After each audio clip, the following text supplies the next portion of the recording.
All right, welcome, greetings, happy June.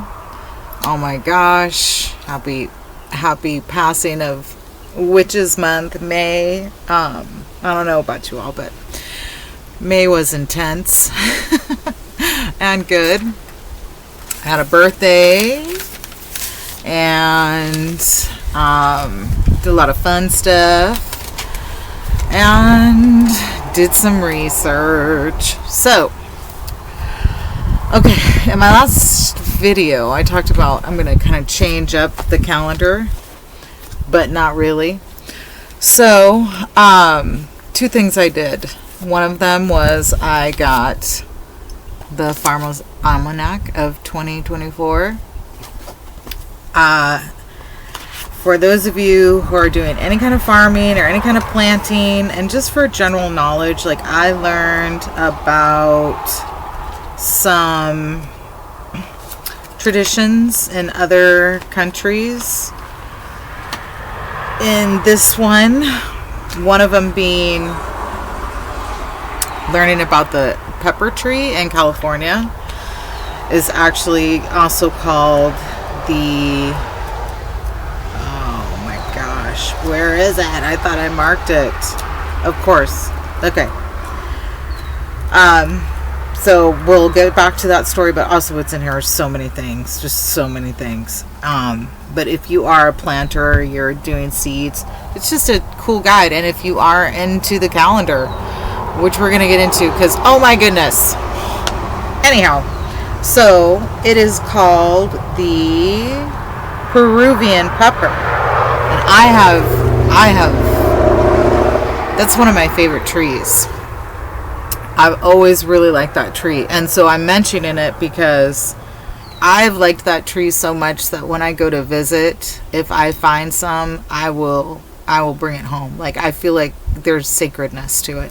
And as it turns out, so in this almanac for this year, they have different stories about home remedies throughout the world, from the United Kingdom to Southeast Asia and South America being included. The shortest one, but included. And it talks about the Peruvian pepper. And I just thought, isn't this interesting? Because as we talk about the goddess and elementals and connecting to our remembrance, those are the type of things that we do. Those are the things that we've been doing. Keeping a piece of the tree. And apparently that tree has tons of healing properties. It can be used for, I think one of them was constipation. Let's see. So because I'm reading this, I'm going to have to do a thing, but that's okay. Yeah. As a laxative, to the resin healed wounds, and the teas could heal. The word they used was panoply, which means a wide range of impressive uses. Okay. So yeah, I mentioned that because of being interested in it. So anyways, in the tree, and always just loving that tree. And why? It's the Peruvian. So is that a link to a remembrance? I feel like it is. Just like the madrona trees in this area, or madrones. And I had first seen them in Washington State, and then moved here and saw them again, and was just, I'm in awe of them. And then when I did some research, I found out that the trees are from the peoples who lived here, the original peoples of the area. Those trees were sacred and we're not to be burned. So just find that interesting. These are ways that I feel like we're telling ourselves we remember. Okay, now the calendar. Speaking of that, wow. So I was talking about how there are many calendars, and at this point I recognize, like, what is astrology, or as we've been taught, is it similar to how we originally learned it, and then who originally taught it? Okay, and so my theory is, and it's not just a theory, there's more and more recipes, aka receipts, coming out showing that these things are true. Like, it's not just a remembrance and a knowing. There are things coming out showing truth to these remembrances that people are having. Okay, hope this is recording well. Looks like it's glitching.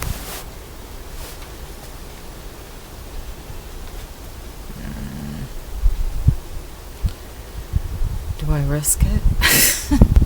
Do I risk keeping on going and hope that it all shows up? I wonder if it's going to. It's doing its thing. Let's see.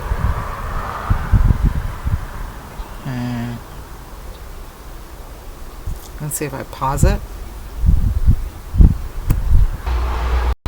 Resume recording.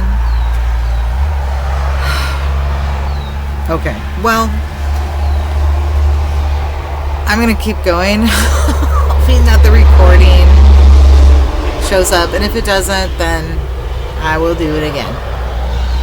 Okay, so on the 9-day, on the calendar, the way that I've deciphered it, around the moon. I've been calling it the 9-day calendar. It is around the moon, including the Earth, okay, as one of the focal points. Now, what I've noticed for June is that, okay, so I'm doing it two ways. I'll hold this up and try to explain it. This is June. So I'm doing it two ways. The top is when I include the days out of time. I start the month according to some of the written history, which is that the first day of the month was the new moon. This is history. This is from books I've read. Yet, from what I've been, remembering or calculating, studying, these are how I calculated it. And so I started with the Earth being the first day, or aka moon day, as we might see it on a calendar. I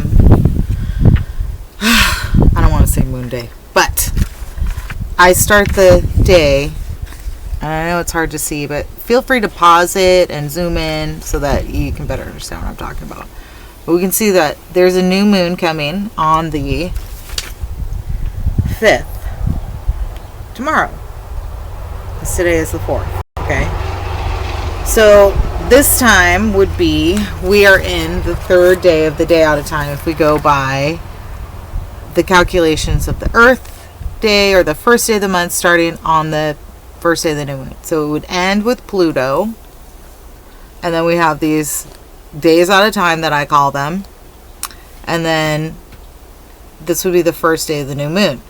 Now the bottom, see how this is crossed out down here?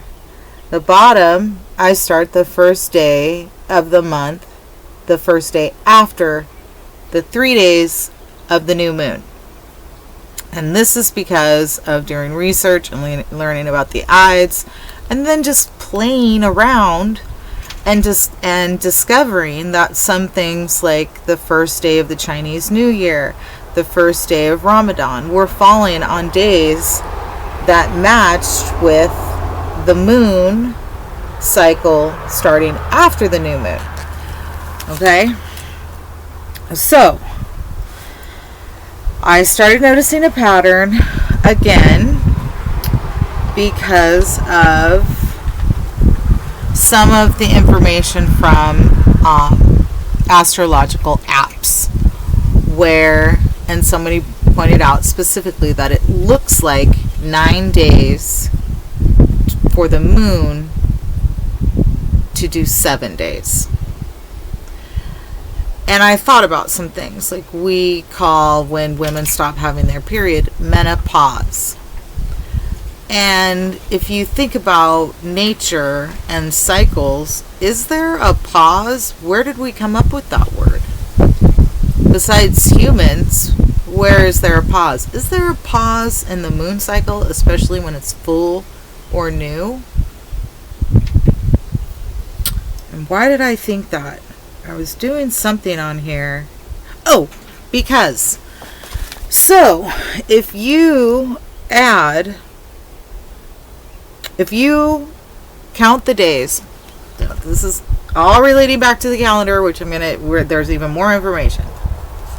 But if you count the days starting from the first day after the new moon, or the first day after the full moon cycle, which I know I still go by what the app is telling me and what I see in the sky, which is the more than 1 day of the full moon. I know that on the star apps like Stellarium and such, it's not even that long. It's very short, which is very interesting, right? But what we see, along with some of the information from these type of apps, okay? Anyhow, it's 13 days. It's 13 days, not 14 days. I think maybe the 14 days was used. I don't know where that came from. You know, I'm starting to recognize like a lot of our information, even if it's for women, by women, is oftentimes retrieved from a male or a man. And you know I want to work on that whole thing. So, I'm not sure where the 14 came from. I know I read it in the Women's Myths and Secrets, but when I practiced. I went backwards, I went forwards. It's always 13 days. Now, we're going to come to the calendars. But before we do that, we're going to talk about today. So today on the multi-dimensional calendar, we would have day out energy and Pluto energy, because Pluto would have been the last day for the month starting right after the new moon. So isn't that interesting? So with starting the month the first day after the new moon, it ends with 27 days, not 28. It ends with 27 days, exactly the day before the new moon. So, and then also, if there's 13 days in between instead of 14, and then we start talking about the Julian calendar, which goes back, because of the way it's been calculated in this era, it goes back 13 days. Isn't that interesting? So, I did some research on calendars. And it is extremely interesting what I found out, because I've had some downloads about what's going on in the world, definitely messages. And what's going on in the world, from what the message I got is about certain energy or relics and the divine feminine, especially a lot of the original information of the divine feminine. Okay, so I looked up calendars. How many calendars are there? Because what I shared with you, we know of at least 5. Right? We've talked about the Gregorian calendar. We've talked about the lunar calendar, which is like what the Chinese use. Then we've talked about the Jewish calendar, and We've talked about the lunisolar calendar, which is used in parts of Europe. And then I feel like, is that 5? Is that 5? My hand's all the way open. Was it closed? Gosh darn it. Anyhow, what I discovered is that there are,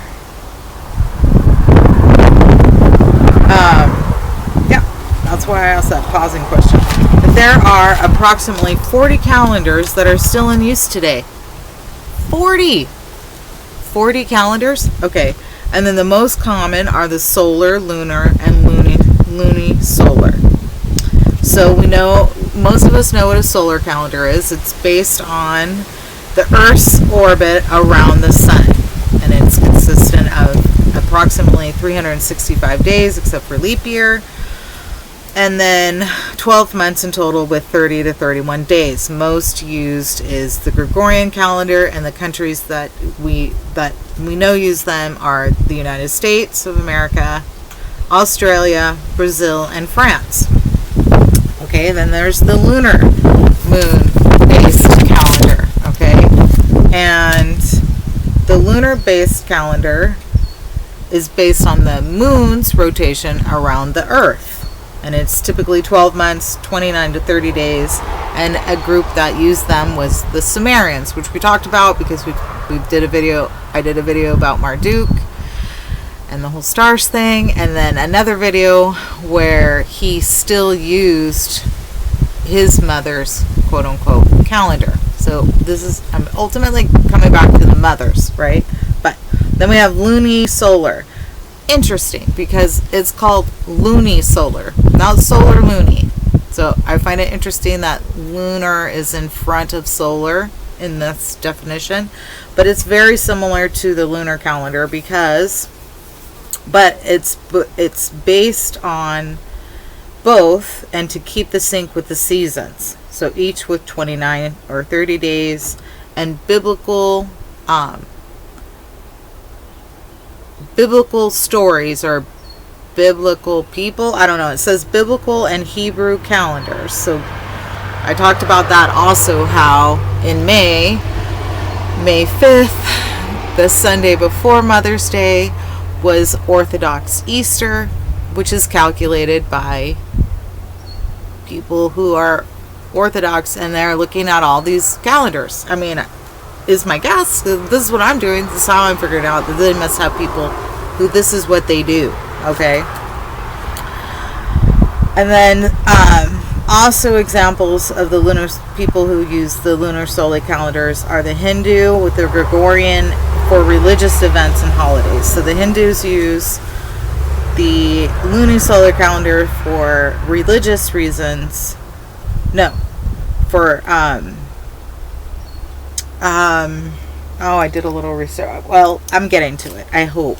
But I think from what I remember, the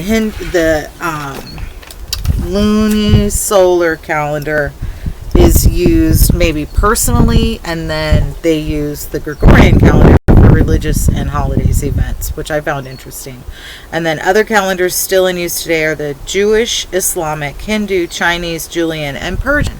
And I was like, Persian and Hindu, these are two calendars I'm not very familiar with, nor I had never heard of a Persian calendar. I don't think even in talking about some of the information I looked up. So, 6 principal calendars in current use are the Gregorian, Jewish, Islamic, Indian, Chinese, and Julian calendars. The Persian calendar is considered the most accurate calendar in use with an error of less than 1 second per year. Then, isn't that interesting? And so I looked at the Persian calendar, and if you guys get a chance, so this will be my next thing for a little while, because I don't know how it's calculated, but I did this calculation this past Saturday, which was the 1st of June. Okay, so if you want to go back and look at some of the interesting things that were happening, on that Saturday. So it was Saturn on the day after the new moon, and it was Pluto the day of the new moon, first Saturday, right? And we weren't into the new moon yet, but I just wanted to include those both. Very powerful, very deep, very feminine energies that were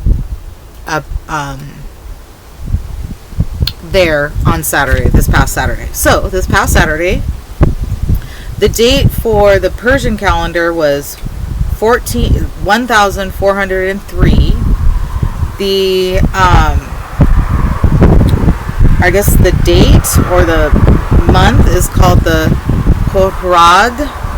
I don't know how to pronounce that absolutely.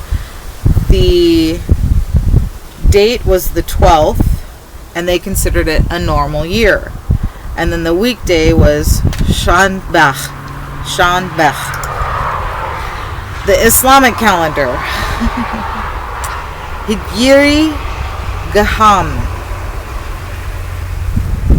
The date is 1445. The month is Duat Wada. The date was the 24th. It's considered a leap year, and the weekday was Yanas Sabbath. Okay, which is interesting because Sabbath, right? It's Saturday.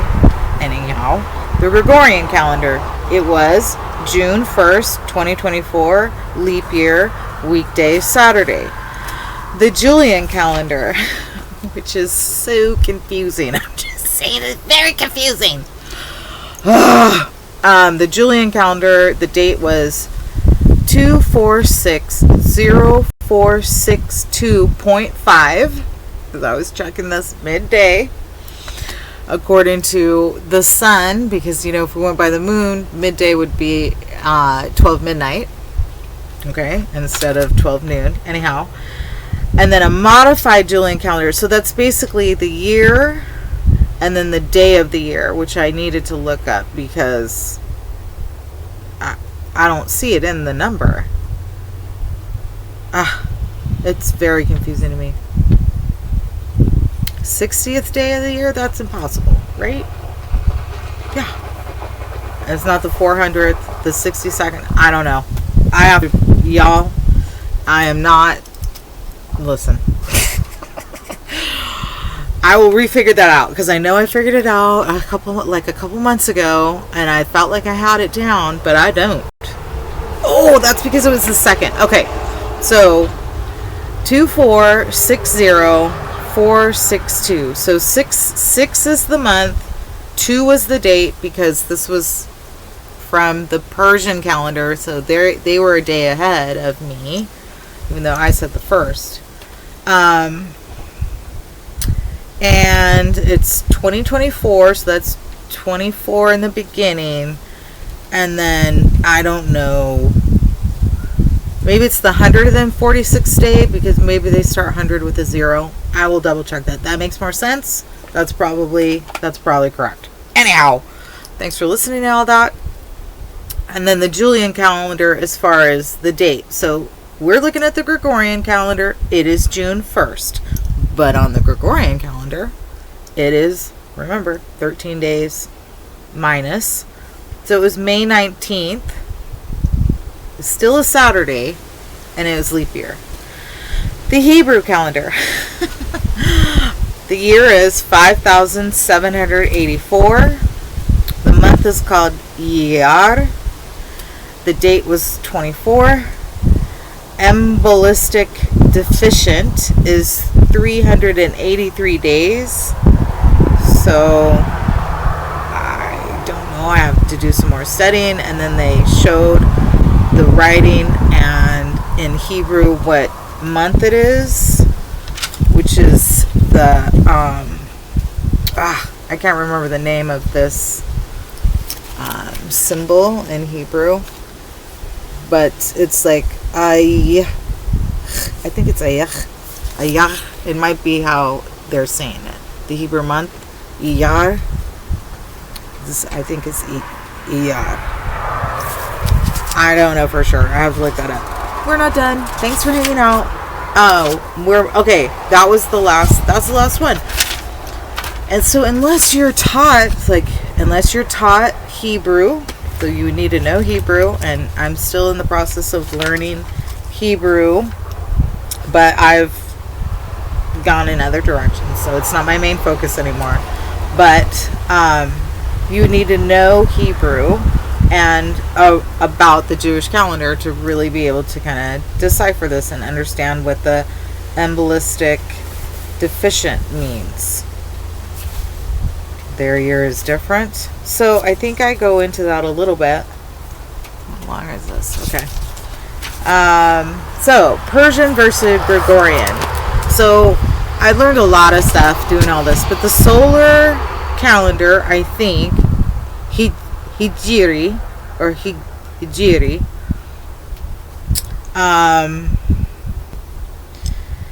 because the other name is Shamisi, which would be solar. And I had to look that up because I didn't know what Hijri was. But it is a solar calendar that is based on the Earth's movement around the sun.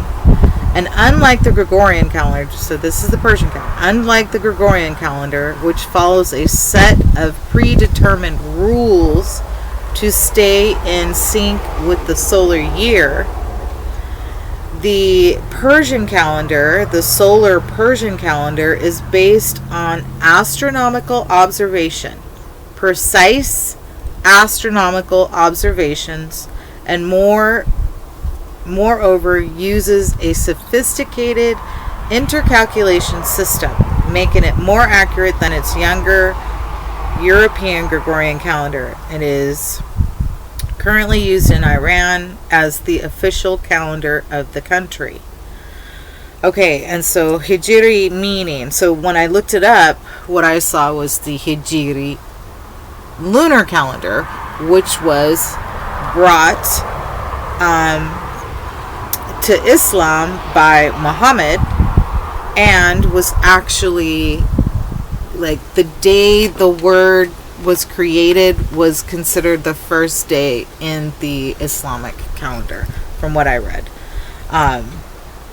And that it is 11 days shorter than the Gregorian calendar, and is determined, so this is the Islamic calendar, the lunar Hijri. This one is determined by a full or crescent moons. This is why we see the crescent moon symbol on many countries that are Islamic. Okay, now we move into the next part of what I discovered. All right. Yes, it says the name Hijri, because the year 622 AD was the year that Honorable Muhammad is believed to have fled from Mecca to Medina with an event, which event is referred to as the Hijra.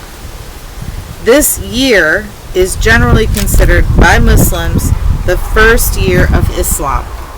Now, if you listen to my stories and some of my videos, especially my older ones, I go into the story of Muhammad and his first wife, who was much older than him. She was almost 20 years older than him, and she came from a family of wealth. And in his original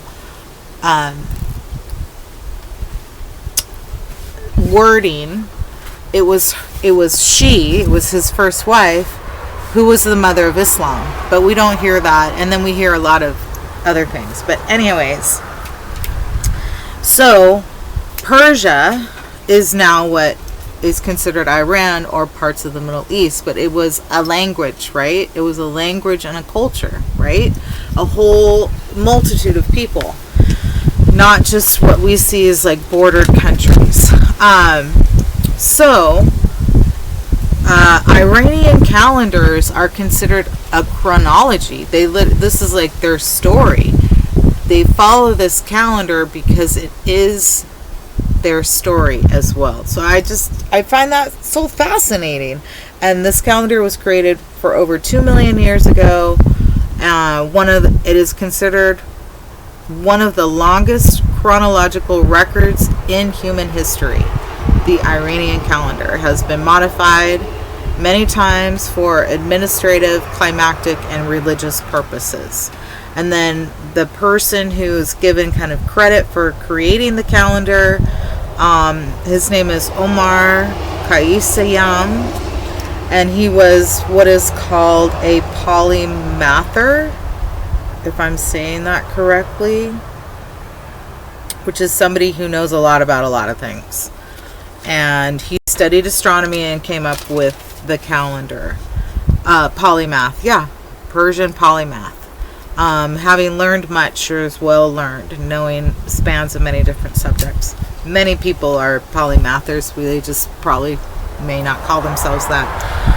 And then I learned about, it's basically through the study of astronomy and these types of people that we have certain groups that what they do is they study the stars, they study astronomy, they study the earth and how it matches with the movements of those things. And then they also are kind of responsible for our GPS systems. I didn't know that. I mean, I figured that was pretty cool. Okay. Now, so after I read about Omar, I was like, okay, as I just said, I learned about Muhammad's first wife. So I then went and looked up Persian women of history. And very similar to what we've heard about Egypt and old times. Oh, sure, we talk about that. Old times of history, Persian women had high status. There were many women in the history that were rulers. They ruled military. They also were highly educated. They owned land. They were the head of households. Like basically what they said went. They were highly revered. So, and some of the history that I looked up, it's like lengthy and impressive in comparison to like many history males that we have learned about. So, I hadn't looked up any goddesses. We are aware of a few, so I didn't want to, I wanted to kind of stay focused, but I went more into Persian women of history. So what I will also be doing is kind of looking into Persian teachers, because when I looked up about Omar, it talked about one of his teachers, but I couldn't get any information, which made me think they might have been female. Because I had done a video about Hypatia, who is one of the oldest astronomer teachers in history, in Greek history, and then who taught her was another female, and who taught her before her was another female.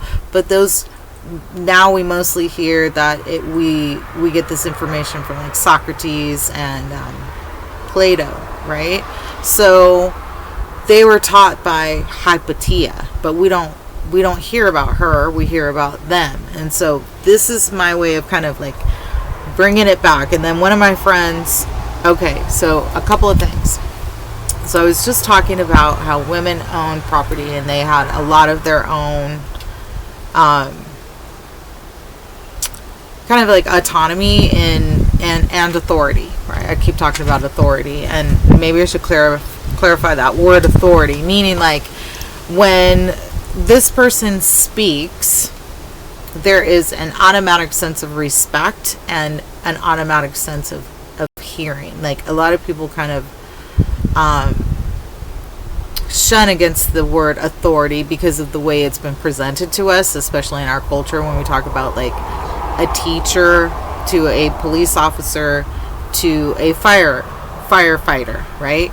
They have a sense of authority in what they're doing, but also the culture kind of looks to them as like having a certain authority. And I think that the way our culture is with patriarchy gives a lot of that authority to males in certain positions, more so because of the position they're in. So even when females are put in certain positions, it's the sense of culture which is shifting.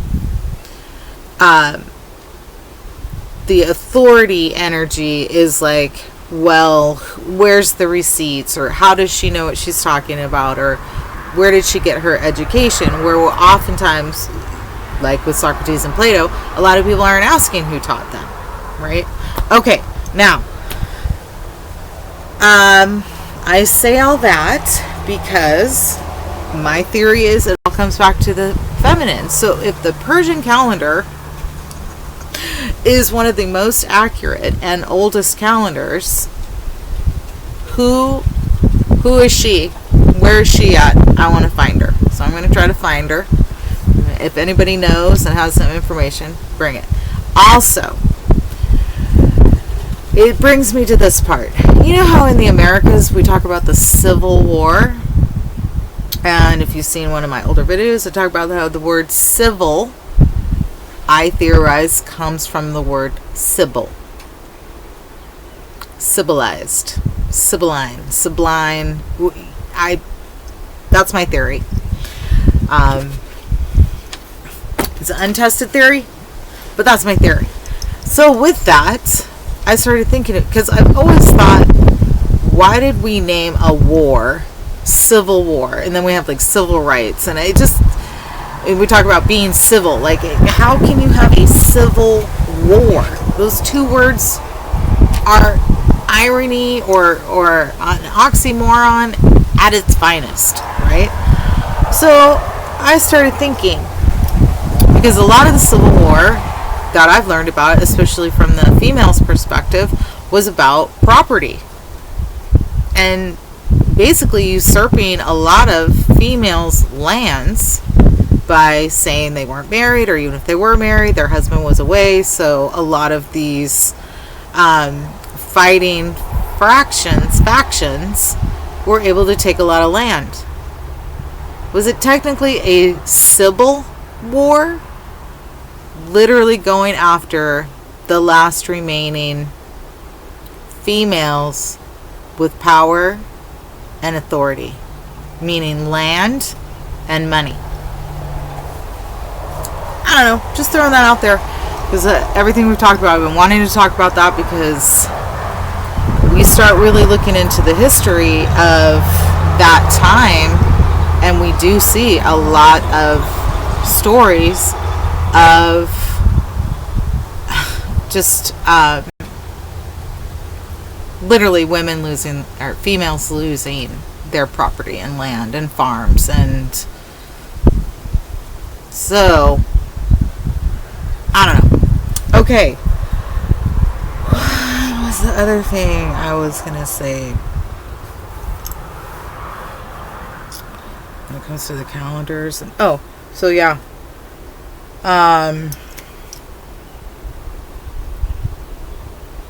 things I will be tapping into, or just kind of want to like throw out to y'all. That, so one of you sent me an email recently showing me some videos speaking about the divine feminine, and that's super cool, because in that story there's a lot of the number 9. So I bring up the number 9 because we see the number 9 also in a lot of India deities and stories. 9 is very common, and also in Chinese medicine. I need to look into Hindu, but I think it's also in Hindu. There's a lot of 9.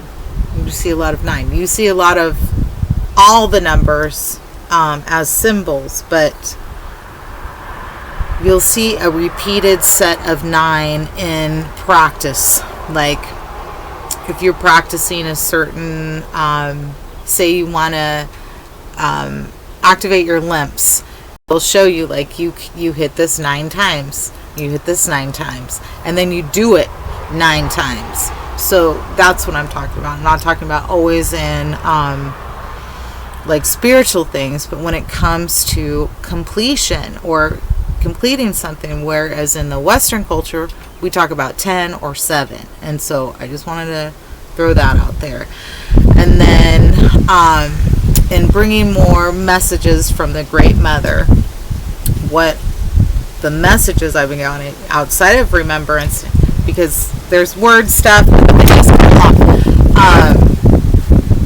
is that there is a I guess the best way to okay, so it would match with the alignment of the planets that are happening right now, as we're being told. But the way it's being described to me is like a galactic conference. So if you don't, okay, my theory is there are many beings, and that there are other spaces of life, and they're all affected by what's happening here. And I got this message basically that there's like this discussion going on about us, because it's looking like there's this really big kind of I want to say shift, but shift isn't really the right word. It looks like a wave to me, a wave of I guess change, a wave of change in remembrance. Yeah, there's a big shift coming, and from the way it's being described is like, this is what we've been going towards, because we're remembering a multitude of things. It's like I was saying, like the word polymath, it's like a polymath of remembrance. And as that kind of like finds its peace or stability, things will kind of look crazy, but we will be seeing, I have been seeing, and we will be seeing things like what I'm being shown is like discoveries, more ways to describe ways of understanding or overstanding, understanding the self, the way the world works, healing. These have been coming in, but we're going to see it in a way, it's almost like magic. Because in truth, it's the elementals and people practicing, and even if they're not consciously practicing with their elementals, they will start seeing how their energetic emotions and energetic intentions are speeding up and or showing quickly changes, like for self, for others, and the most immediate environment, which will end up spreading out. Okay. So I think that's it for today. Thanks for listening and watching and joining and all that, subscribing and sharing. Check out my Patreon. I do share stuff to everyone. You don't necessarily have to be a subscriber. Also, you could check out being a subscriber, check out some of the information, the classes that are being shared to both help the body remove certain forms of trauma and help repatterning the mind after certain forms of trauma. All right. Thank you again for being here. A little sound before we go.